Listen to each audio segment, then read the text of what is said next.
Nikola, htio sam ovako pred kraj da vas pitam, jel ste i dalje ubeđeni u ono sa početka emisije, ako se sećate svoje konstatacije, da nas se sprema veliko zlo? Kontekst, epoha, sve što se dešava, a sve uzevš u obzir kroz iskustvo neko istorijsko i što mi nešto što smo preživjeli, pa sad, kako, šta, analiziramo stvari.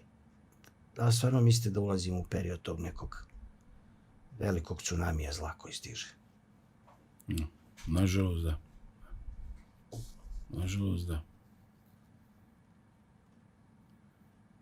Mislim,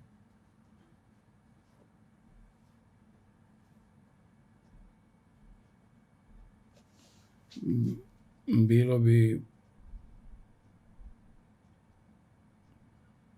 mnogo lakše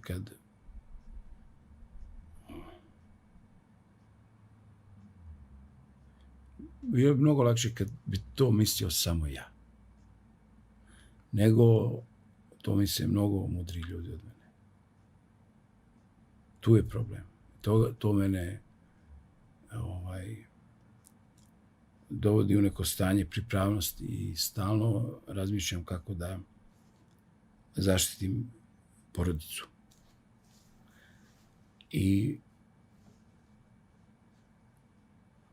nakon svega jedini način je molitva. Ništa drugo.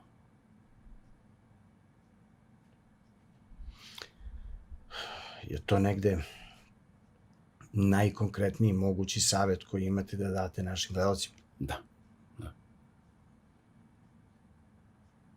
Na koljena i molitva. Nikola, hvala vam mnogo što ste bili. Hvala tebi. Kod mene u emisiji.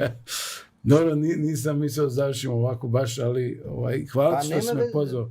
Meni je potpuno nebitno kako završimo emisiju, ako ja lično kod sagovornika vidim iskren odgovor. Tako da, ili da smo završili dramatično, ili smo završili na nekoj veseloj noti, to je...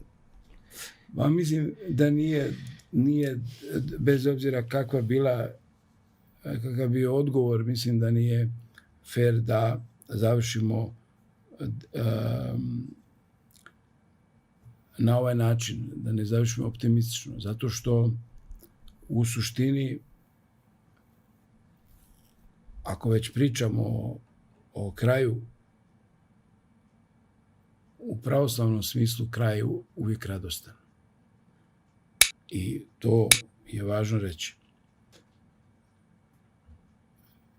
Ono što nam se na zemlji sprema, to nije dobro. A ono što nam se na nebu sprema, to je jako dobro.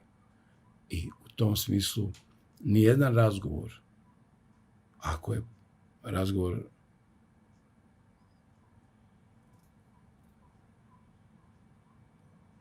u pravoslavnim bojama, ne smije da bude drugačiji nego optimističan. Kraj je uvijek vjera, nada i ljubav.